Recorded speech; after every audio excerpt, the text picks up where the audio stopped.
Welcome to Stuff You Missed in History Class, a production of iHeartRadio.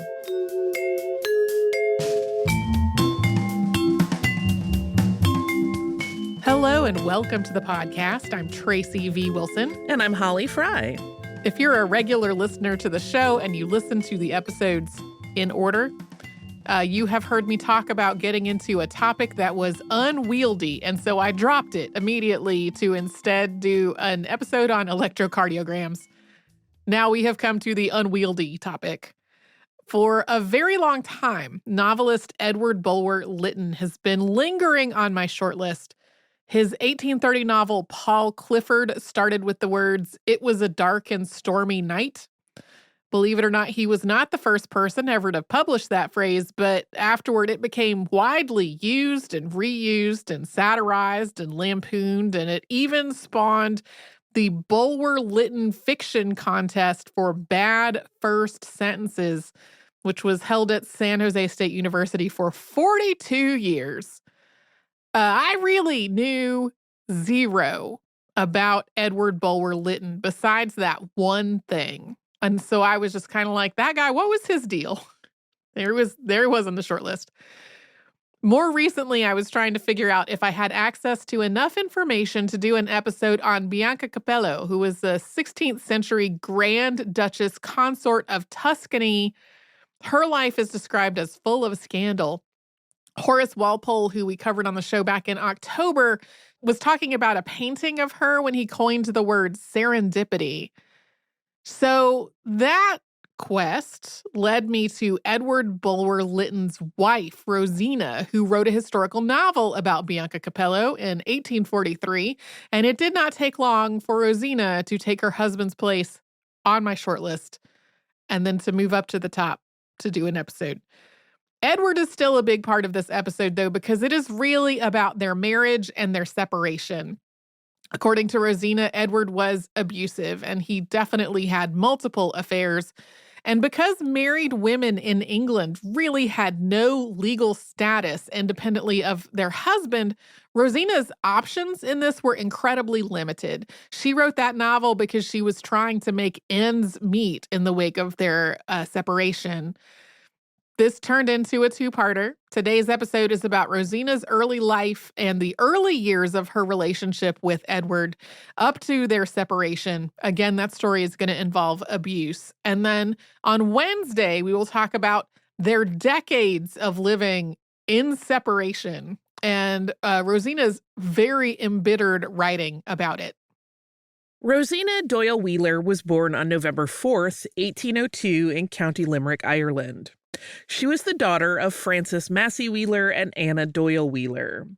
Francis and Anna had 6 children together, but only 2 of them survived their infancy, Rosina and her older sister Henrietta, who was born in 1801. Anna Wheeler was known to be clever, witty, well-read, and extremely beautiful. She was self-educated, and that education included things like French philosophy and the writing of Mary Wollstonecraft. Anna became an advocate for cooperative socialism and for women's rights, and she also co-authored a work called Appeal of One Half of the Human Race, Women, Against the Pretensions of the Other Half, Men, to retain them in political and hence in civil and domestic slavery, in reply to a paragraph of Mr. Mill's celebrated article on government. Her co-author in this piece was William Thompson. Anna and William didn't write this until 1825, when Rosina was already an adult. But it does help illustrate the political and legal position of women in the UK at this point, and the kinds of opinions Rosina would have been exposed to through her mother. The paragraph that Anna and William were responding to was written by James Mill in an essay on government that was printed in Encyclopedia Britannica. That paragraph read, quote, "One thing is pretty clear, that all those individuals whose interests are indisputably included in those of other individuals may be struck off from political rights without inconvenience. In this light may be viewed all children up to a certain age, whose interests are involved in those of their parents. In this light, women may also be regarded, the interest of almost all of whom is involved either in that of their fathers or in that of their husbands." The appeal, co-written by Anna Wheeler and William Thompson, calls this paragraph offensive and antisocial. The introduction to the appeal is framed as a letter from Thompson to Wheeler, and it read in part, quote, "You look forward, as I do, to a state of society very different from that which now exists, in which the effort of all is to outwit, supplant, and snatch from each other, where interest is systematically opposed to duty, where the so-called system of morals is little more than a mass of hypocrisy preached by knaves, unpracticed by them, to keep their slaves, male as well as female, in blind, uninquiring obedience, and where the whole motley fabric is kept together by fear and blood.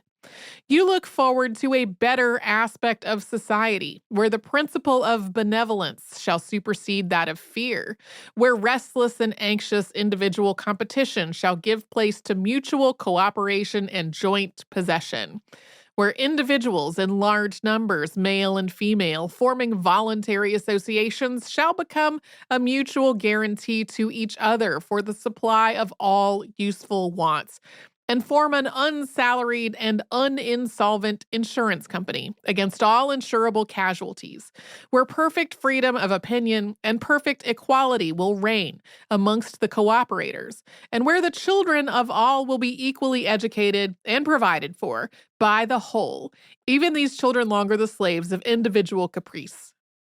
This piece noted that, quote, "the interests of men and women are so involved in each other that political power possessed by the one must be impartially used for the benefit of both."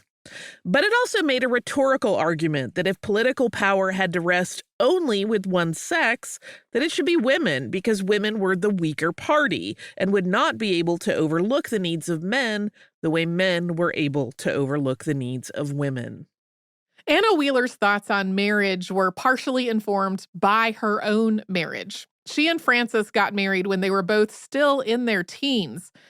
Her family, when they found out about this relationship, had proposed to send her to London, not necessarily to separate them, but just to give her more time to grow up and to learn her own mind before getting married.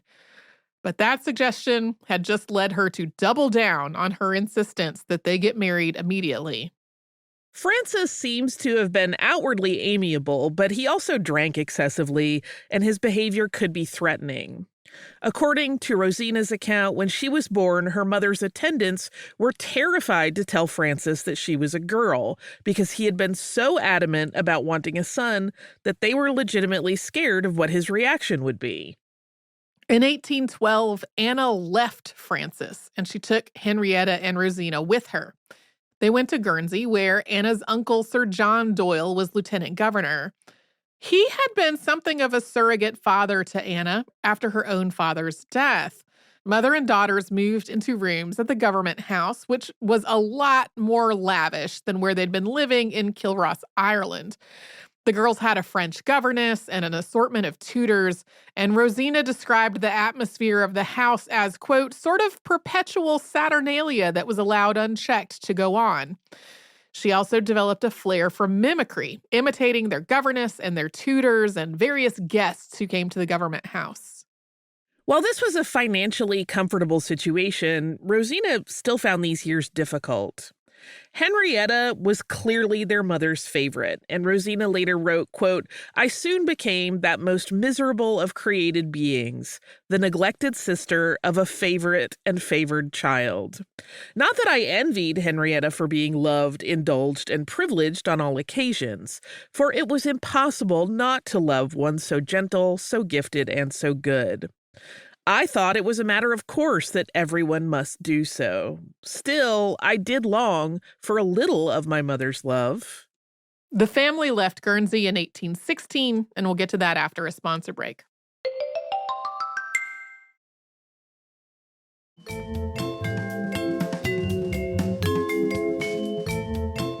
Sir John Doyle left office as Lieutenant Governor of Guernsey in 1816. So at that point, the family no longer had a place at the government house. Rosina and Henrietta were sent to a private school in Kensington in London, while their mother went to France. There, Anna made connections to socialists, activists, and philosophers, and she was nicknamed the Goddess of Reason. She started to call for a redistribution of wealth that would allow women to live independently of men. In 1820, Rosina's father, Francis, died, and her older sister, Henrietta, inherited his property in Ireland. Their mother started supplementing her income with writing, lecturing, and translating work from French. There's not a lot of detail about the next few years of Rosina's life, but in October of 1825, she met Edward George Earl Lytton Bulwer. He's known as Edward Bulwer-Lytton today, but that is a name change that happened a little later. Edward was freshly returned from France. He had his hair in ringlets and he was carrying a cane and decked out in French attire that wouldn't become fashionable in England for another few years. Rosina described him as, quote, unmistakably gentlemanlike, and he had a reputation for being simultaneously a dandy and an intellectual. Edward's acquaintances included novelist Lady Caroline Lamb, who had become famous in part for her relationship with George Gordon Lord Byron, who had died the previous year. She's the person who described Lord Byron as mad, bad, and dangerous to know. According to Rosina's notations on Edward's letters later on, at one point Caroline told her, quote, don't let Edward Bulwer hunt you down. They are a bad set. After meeting at a social event, Rosina and Edward started corresponding. For the most part, Edward's letters are the ones that we have today. There are some published collections of Rosina's letters, but they're not widely available in the United States, and they are mostly letters to other people. In his letters, Edward seems deeply enamored. Here's an example of something that he wrote to Rosina. Quote, I have twice begun to write, and twice I have destroyed what I have written. The same restraint which oppressed me in speaking seems to operate also upon this method of uttering the feelings you have inspired. No matter. Their nature you have discovered. Love, admiration, passion are not the less deeply felt for being imperfectly expressed. The trembling of the voice, the embarrassment of manner, the difficulty of expression which diminish the eloquence do justice at least to the reality of feeling. From the first moment I saw you, I was attracted towards you. The sentiments you inspired carried me back to years of more fresh and unsullied remembrance. They had no place among the ordinary attachments which the world had more lately afforded me. I could not define their nature. I could not reason them away. In another letter later on, he wrote, "Oh, my dear Rose, where shall I find words to express my love for you? Your kiss still dwells upon my lips. My hand still thrills beneath your touch, and your breath still lingers on my remembrance, fraught indeed with more treasures than an India sea." Eventually, he started addressing his letters with endearments like "my dearest Rose" and "darlingest Poodle," which I must admit I find kind of fun, and affecting a sort of baby talk writing style, like writing the word "you" as "oo," two O's. Yeah, as they got into the baby talk, which is also the way that you might talk to like a puppy that you're feeling very affectionately toward. Uh-huh. I found them. Was having like the vicarious embarrassment Yeah. response to reading them. A number of people have described them in words like embarrassing and cringy. Edward, though, also wrote a lot about his mother, Elizabeth Warburton Lytton, and his fears that she would not approve of his relationship with Rosina. His father, William Earl Bulwer, had died when he was only 4. And by then, Edward's older brothers had been sent away to school. So it was just him and his mom. His mother treated him almost like an only child. He was her favorite, and she doted on him and gave him an extravagant allowance. But that allowance was totally at her prerogative. The only money he was actually legally guaranteed was £200 a year from his father's will, so Edward was really afraid of his mother cutting him off. Rosina's sister Henrietta died in May of 1826, and Rosina inherited their father's property in Ireland at that point. One of Edward's letters around this time attempted to console her both about her sister's death and the state of her relationship with her mother. Quote, "Your alienation from your sister seems formerly to have given you much pain. Now that very fact makes your consolation. Your separation from your mother threw you into a situation which, to say the least, was disadvantageous and unpleasant. But had you gone with her to Paris, it is more than probable that we should never have met. Let me trust that the last event will not be the most unfortunate in your life." Sometime in the months surrounding her sister's death, Rosina and Edward became engaged, and his letters to her at this point still sounded just besotted. Here's one, quote, "My darling, darling love and poodle, the more I think of you, the more I love you. I dote upon you, even to madness. Your beauty so singularly perfect, your kind, noble, warm heart, your temper so feeling yet so subdued, your generous and devoted love, which my unworthiness, not my reason, ever questions, all impress themselves upon my mind, the deeper in proportion to the consideration they receive. I see other women, I turn from them, wearied and disgusted, because I compare them with you. All that this world offers only seems to me weary, stale, and unprofitable compared with one recollection of you." Edward's mother did not know about the engagement, but she and Rosina had met, and it was clear to Edward that his mother did not approve of Rosina in general. Estimates of the value of the property that Rosina had inherited in Ireland are really all over the place, but it seems like it might have given her an income of about £300 a year. So she wasn't penniless, but she definitely wasn't wealthy or even financially comfortable. She was also Irish and outspoken, and at 6 months older than Edward, too old in his mother's opinion. Rosina was also extremely beautiful, and even that was somehow suspect. In September of 1826, Edward wrote Rosina a letter in which he talked about his ambitions for the future. His mother wanted him to distinguish himself, and he thought that if he did that, then she could have no objection to anybody that he might want to marry. He thought he might earn this distinction by becoming a member of Parliament, but there were income and property ownership requirements for MPs that he did not meet.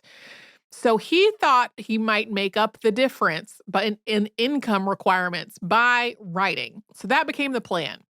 He would earn enough money through writing to become eligible to be an MP. He would get elected, and then he would disclose his engagement to his mother, and then they would get married. In my head, there's a cartoon where he has a flow chart of how his life is going to work. Does kind of seem that way. And so much of it depends on things he cannot control working out exactly as he plans. Right. In October of 1826, Edward told his mother about the engagement, even though he had not yet sold his first novel.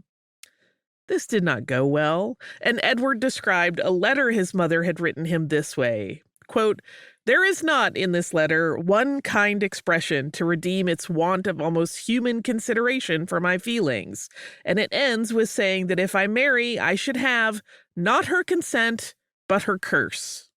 The next several months of Edward and Rosina's relationship sound chaotic and stressful. Edward was trying to write a book, and Rosina was reading his drafts and offering her opinions while also doing some writing work of her own. Knowledge of his mother's disapproval seemed to just underpin everything that they did. Edward's mother also allegedly sent people to Ireland to investigate Rosina's family there.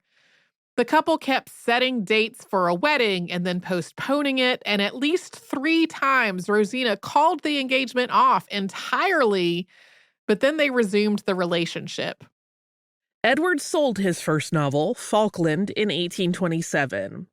It was not the financial success that he hoped it would be, but he and Rosina got married in Piccadilly on August 29th of that year.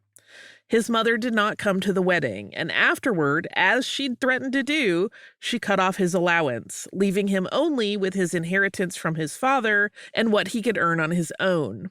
She also refused to see him, and she returned all of his letters unopened for more than a year.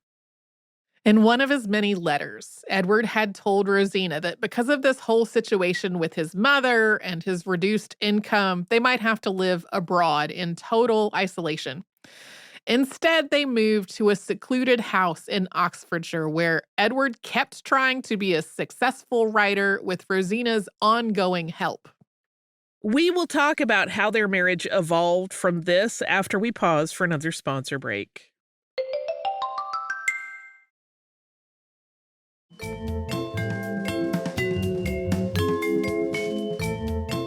Before they got married, it seems like Edward and Rosina had talked a whole lot about what their lives might be like if they got married without his mother's approval. But even so, it just doesn't seem like they were fully prepared for that reality when it finally arrived.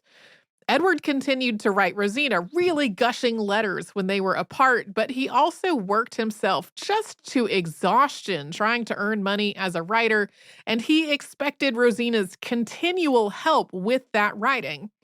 He still had an eye on a seat in Parliament, and by 1828, he started hinting to Rosina that it might be possible that he could claim the Doyle baronetcy through his marriage to her.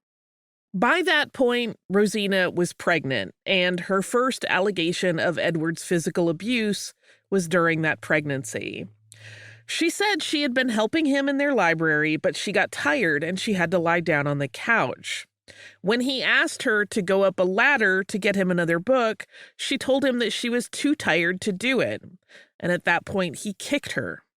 Edward's novel, Pelham, or The Adventures of a Gentleman, was published in May of 1828, and it became a huge bestseller.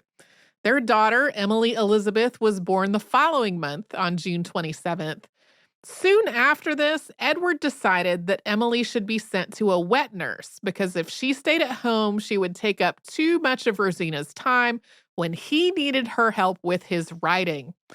By mid-July, Rosina was having eye trouble, which a doctor attributed to her constant weeping at being separated from her daughter. The doctor ordered her to spend 3 months recovering at the seaside town of Weymouth. Edward claimed that Rosina really wasn't affected by this and that she had always been more fond of their dogs. With the money that he earned from his novel, Edward bought a house on Hertford Street in the Mayfair district of London, and the family moved there.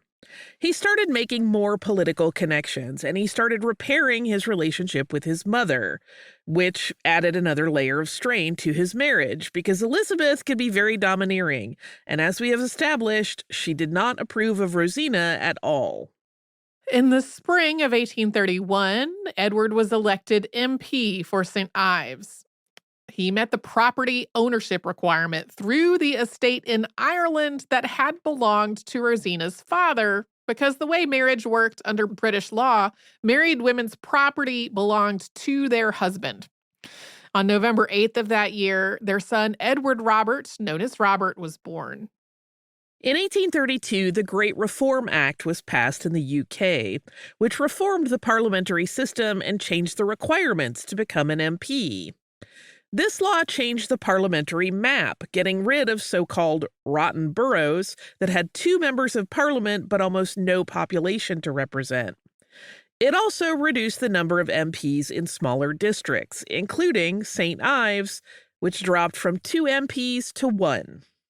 This law also loosened up the property ownership requirements for becoming an MP, which allowed Edward to sell Rosina's property in Ireland, which he did for a little more than £3,700.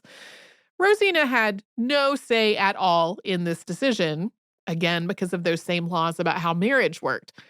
After this reform bill passed, Edward was elected MP for Lincoln, and that was a seat that he held until 1841. In the fall of 1833, Edward and Rosina took a trip to Naples, arriving there that November. Edward is described as exhausted at this point from years of writing incessantly to try to maintain their income and lifestyle, but he also wrote while they were there. He finished most of his novel, The Last Days of Pompeii, which would be published in 1834 and become his most successful book. Edward had been having extramarital affairs, which Rosina knew about, and this included being involved with a married woman on this trip. And he also again became violent with Rosina while they were in Naples. Rosina's lady's maid, Rosetta Byrne, gave a sworn statement about what had happened later on. And here is what she wrote, quote, Mr. Edward Lytton Bulwer did her ladyship not only as to cruel neglect and infidelity, but also as to acts of brutal personal violence, amongst others on one occasion. When traveling in Italy in 1833, one night at the Lake of Bolzano, he so dashed the things about and at her ladyship that even Luigi the courier vowed he would not continue the journey with him. Again at Naples, after having in one of his brutal rages kicked and banged her ladyship against the stone floor at the Hotel Vittoria till she was black and blue and had to keep her bed. A few days after, because people began to talk of this at Naples, he made her poor lady get up and dress herself to go to a great dinner at Lord Hertford's. Edward and Rosina returned to England in early 1834, and there was another major violent incident that July. Rosina's lady's maid described this in the same sworn testament. Quote, after we got back to London, his temper continued awful towards her ladyship, for having asked him for money to pay the house bills left unpaid when they were abroad. So one day in July 1834, at dinner at their house, 36 Hertford Street, Mayfair, London, he seized a carving knife and rushed at his wife when she cried out, for God's sake, Edward, take care what you are about. Then he dropped the knife and sprang on her like a tiger, made his teeth meet in her left cheek until her screams brought the men servants back into the dining room. In Rosina's account, this started when she told her husband that she was going to a christening, and he asked who she was going with. Rosina told him, and he reportedly said, my mother calls her that ugly old woman, like over and over again. And when Rosina just didn't acknowledge him, Edward asked if she had heard him. She said that she had, and when Edward asked why she hadn't answered him, she said she didn't think it required an answer, and that was when he had come at her with a knife. Shortly after this incident, Edward wrote Rosina a letter that said in part, quote, I am now convinced of what I have long believed. I am only fit to live alone. God and nature afflicted me with unsocial habits, weak nerves, and violent passions. Everything in my life tended to feed these infirmities until they have become a confirmed and incurable disease, which nothing but a gentle pity, a forbearing, soothing, watchful compassion, as of a nurse over a madman, can render bearable to me or others. They decided to separate, and Edward said that he would provide Rosina with £600 a year paid out quarterly. He advised her to sell the house because she wouldn't be able to afford it on that amount. And he said that where she and the children lived and how were up to her, although he might decide to have an influence on their son's education when he got a little older. At this point, their daughter was 6 and their son was 3. This was an informal separation, and over the next few years, Rosina and Edward made some attempts to reconcile. The final straw that led them to legally separate seems to have happened in 1836. Edward had told Rosina that he was going to have dinner with her, and then at the last minute, a servant brought word to her that he was ill. Rosina went to his rooms to see if he was okay and to take care of him if necessary, and she found him with a woman named Laura Deacon. Edward very indignantly claimed that Rosina had jumped to conclusions and attacked him after simply seeing that there were 2 teacups on the table. But this relationship with Laura Deacon was ongoing, and the 2 of them ultimately had 3 children together. The only way to obtain a divorce in the UK at this point was through an act of parliament. A man could initiate a divorce bill on the grounds of adultery, and a woman could do so on the grounds of adultery and also cruelty. Only very wealthy people could afford to do this, really wealthier than Edward and Rosina probably. But beyond that, Edward had no proof that Rosina had ever been unfaithful, although there had been some rumors that she had flirted with a prince while they were in Naples. Rosina might have been able to prove Edward's infidelity, but she would also have to prove that he was cruel. That would have been a lot harder. That sworn statement from her maid is something that was written much later on. And even if she had had something like that to use as evidence, Edward would have gone to great lengths to defend himself from allegations of cruelty. That was just not something that he would have been willing to admit to. So they legally separated on April 19th, 1836. Their deed of separation said in part, quote, "Whereas unhappy differences have arisen and still subsist between the said Edward George Earl Lytton Bulwer and Rosina Ann, his wife, by reason whereof they have agreed to live separate and apart from each other for the future, and whereas the said Edward George Earl Lytton Bulwer hath proposed to allow unto or in trust for the said Rosina Ann Bulwer during the said separation the yearly sum of £400 as a provision for her maintenance and support." The deed of separation also specified that Rosina would get an additional £50 per year for each of her children as long as they lived with her. And it established two trustees for her, Sir Francis Hastings Doyle and the Reverend Sir Thomas Gary Cullum. On June 14th, 1836, Rosina and her children moved out of Edward's home. She and Edward were both 33, and the children were 7 and 4. Since Edward and Rosina were still legally married, she still had no legal or economic rights apart from him and was totally dependent on his support. Unlike her mother, she didn't have a father figure in a high-ranking government position that she could move in with along with her children.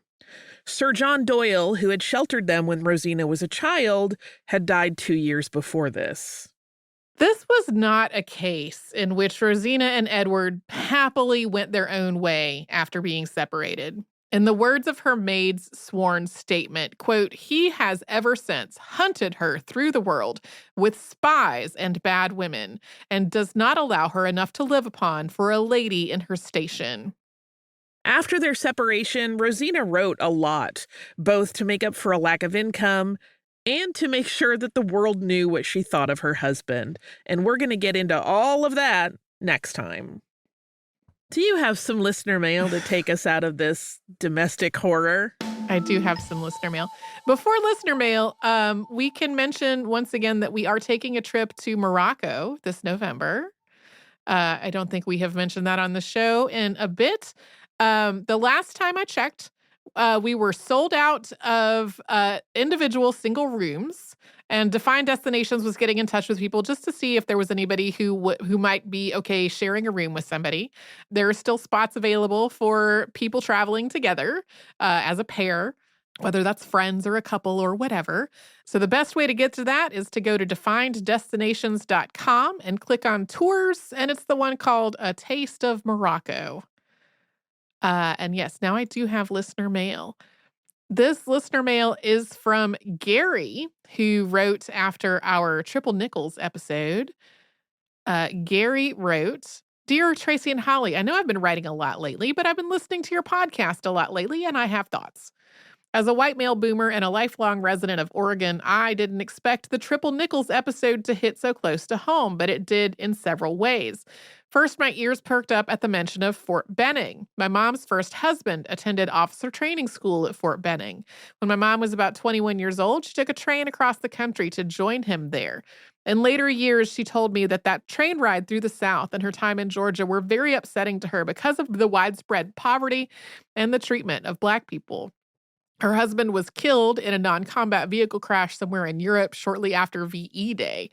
When I was going through her things after she passed away in 2000, I found materials from his time at Fort Benning, including a booklet listing all of his fellow graduates, among whom was a William Gates Sr., the father of Microsoft's Bill Gates, just a fun fact. Then you got to the part about the Mitchell Party tragedy in Bly and the connection to the creation of smoke jumpers, including the Triple Nickels' participation in them. My dad's family has lived in that area since the late 19th century, and I too lived in nearby Lakeview for several years and have visited the monument.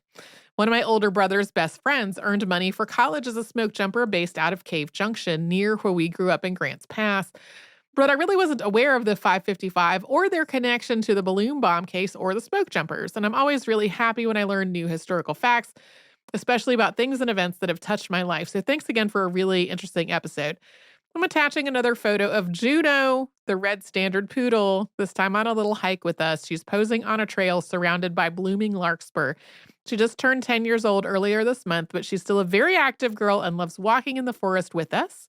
She recently pulled a muscle chasing a deer or squirrel. So we're having to keep her quiet, which is quite a challenge while that heals. Thanks again for your good work, Gary. I like how the options of chasing include a deer and a squirrel, two dissimilar animals. Oh my goodness. Dissimilar, but in similar places. Similar places, similar fleeing from dogs, I would imagine. Yeah.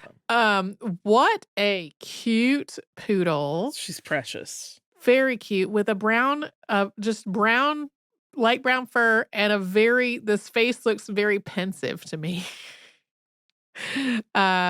It is sort of like she's thinking, is it okay for me to go on ahead of you? Do you want me to wait? Can I go? Not sure. Thank you so much for this email, Gary. You probably have heard the balloons, the Japanese or the balloons of World War II episode that we talked more about the tragedy in Bly and the Japanese balloon bombs. We've gotten a couple of emails that kind of referenced having never heard of that before. So in case folks have missed it, there is an episode in our previous episodes called The Balloons of World War II that talks more about that. So thank you so much, Gary. If you would like to send us a note about this or any other podcast, we're at historypodcast at iHeartRadio.com. And you can subscribe to our show on the iHeartRadio app and anywhere else you like to get your podcasts.